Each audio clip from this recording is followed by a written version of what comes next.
Gun rights advocates are taking their case to court, suing the state of Massachusetts over a sweeping firearm reform law and parceling out provisions one at a time.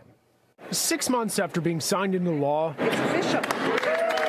And a sweeping gun reform bill is still facing challenges. There's almost no way to comply with this new set of laws. It was done as a total botch job. Firearm advocates breaking down the legislation section by section, filing several suits, most recently over a provision that bars 18 to 20-year-olds from buying handguns or semi-automatic rifles. The courts pretty much consider an 18-year-old to be an adult, so they should have the same rights, that everybody else does. Can we expect to see more to come? I mean, as you're continuing to parcel out this bill?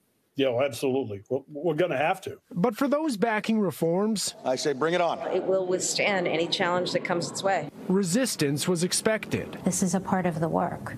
You make gains, and then you also have to protect the gains that you make. Ruth Zacharin with the Massachusetts Coalition to Prevent Gun Violence argues limits need to be in place for those under the age of 21. 18, 19, and 20-year-olds, we have provisions that make sure that they can't purchase alcohol.